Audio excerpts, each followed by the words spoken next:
Alright, welcome back to the last little lesson for Chem 20 and of course for the stoichiometry unit. So this right here, like I said in the previous video, this is more of a theoretical kind of stance on titration curves. Now, if we did have a chance, I know I do have a lab where we actually plot one of these here, so the acid-base titration curves.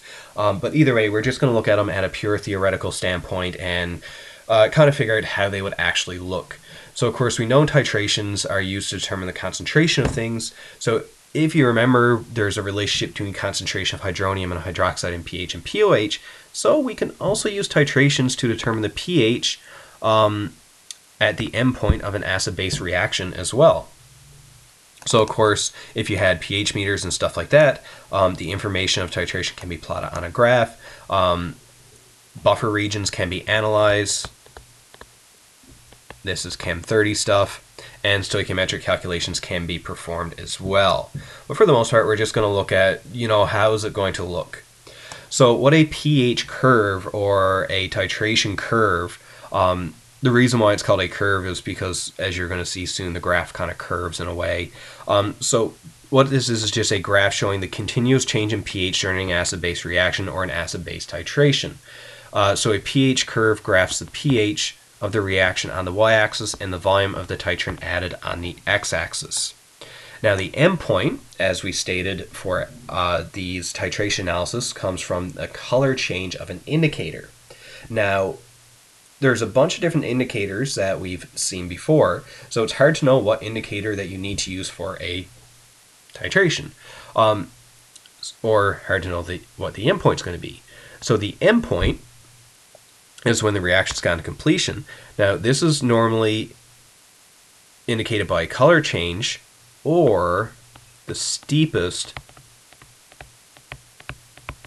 point on a graph. So now there's two different ways to indicate an endpoint. So if you knew what indicator to use, you can look at the indicator color changed. Or if we had this graph, we look for the steepest or the most vertical region on the graph, and that's how we can tell what the endpoint is. Now the equivalence point is, this is the same, the volume of titrant required for the reaction to go to completion or to reach the endpoint. Now when we are interpreting our pH curves, there's only a few small things we actually get from this. So one of them, the pH of the original sample. Right, so that is if you had a pH meter stuck inside of the Erlenmeyer flask, even before you added any titrant, well, obviously whatever reading that pH meter would read, well, that is just the pH of our original sample. So if it's, below 7, we know our sample is acidic. If it's above 7, we know our acidic is basic. Now the endpoint and equivalence point are usually located at the midpoint, so halfway or the steepest drop in the plotted line. So after excess titrant has been added, the pH is going to start going towards the pH of the titrant. So we'll kind of look what that means now in a second when we actually look at some of the graphs. So of course, when we're doing some of these right here, you need to choose an appropriate titrant for a lot of these reactions. So depending on what our sample is, first of all, we need to determine if the sample is an acid or a base, right? So you can do that with litmus paper, you can do that with a pH meter. So if the sample is acid, whether it's strong or weak, the titrant needs to be a strong base, specifically monoprotic base, such as sodium hydroxide or potassium hydroxide. If the sample is a base, whether it's strong or weak, the titrant needs to be hydrochloric acid. So that's strong monoprotic acid. So that just means hydrochloric is the best. We can also use hydrobromic, nitric, or hydroiodic. We stay clear of sulfuric acid because sulfuric acid, as we know, is H2SO4. It has 2 hydrogens. So we try to stay clear of that, right? We try to stick with these single hydrogen acids. Now, how a titration curve will look, let's get this, so neutralized.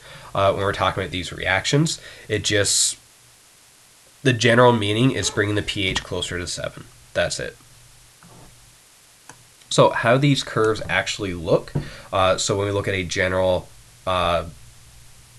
acid-base titration, we have pH and volume right here. So we can tell right here, so the pH starting, so this is the pH of our sample, And as we start adding our titrant, and this is of course volume of titrant added, we can tell that it starts going up a little bit. Then we have the steepest portion right here, and right here in the middle, this is the endpoint. And then as the endpoint's done, right here we start getting close to the pH of our titrant. Because once the reaction is complete, all we're doing is just adding excess titrant. So that's why once we get this steepest portion right here, we know the reaction is complete. There's nothing left. So up here's the pH of the titrant. So same thing with our other one. Now we can tell right at the beginning, it's pH of our sample. Now in this case right here, we can tell our sample is a base. Right here is our end point, because it's the steepest portion, and down at the bottom, pH of titrant.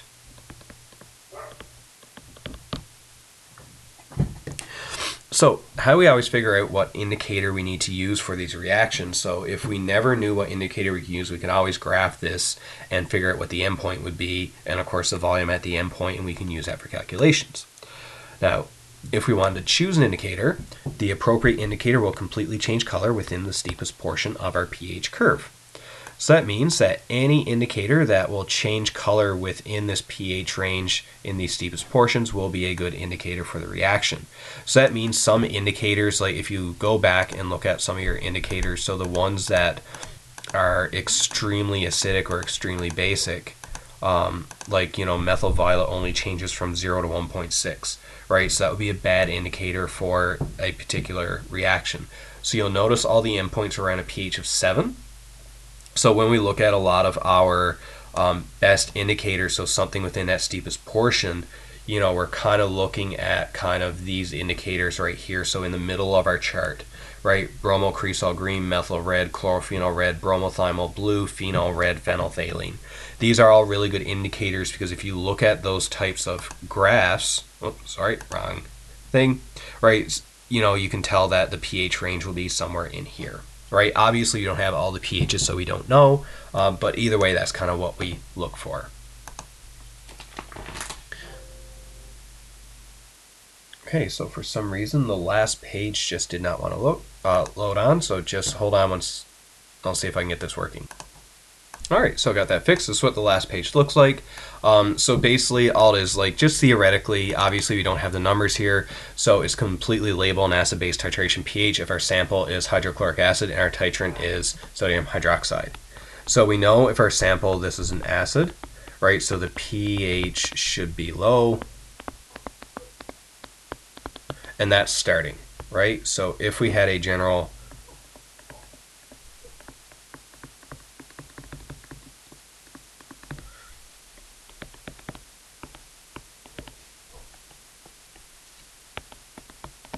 Right, so just a general graph that looks something like this.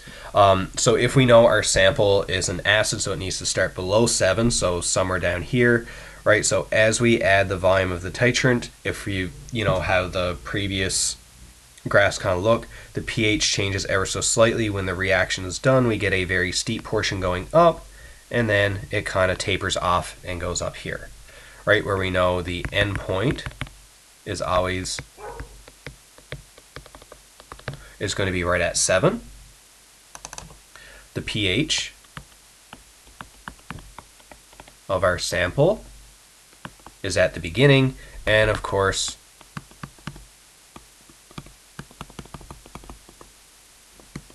pH of titrant is always at the end. And that's all we can really tell from these graphs, is pH of the sample and the titrant, the equivalence point or the end point. That's right at the end of the reaction. Of course, for these here, it's always at a pH of 7. So that's kind of all we just kind of go over with these titration curves, is just kind of giving you light on we can actually plot these things if you have the proper equipment, which if we're in a lab setting, we would have the proper equipment to kind of do this. And of course you can pull information from this as well. And if you were given one of these here, and specifically what volume was actually used, if you knew some concentrations of either the sample or the titrant, we can use the volume of our titrant reacted right here to use our stoichiometry calculations. And that is it for the stoichiometry unit and Chem 20. So please work through your workbooks. If all possible, of course, there's only going to be one more assignment in this unit assignment based on this. There will be no final this year due to the circumstances, but either way, make sure to continue working, and I'll see you guys for the last online help session as well at the end of this week. All right, see you guys later.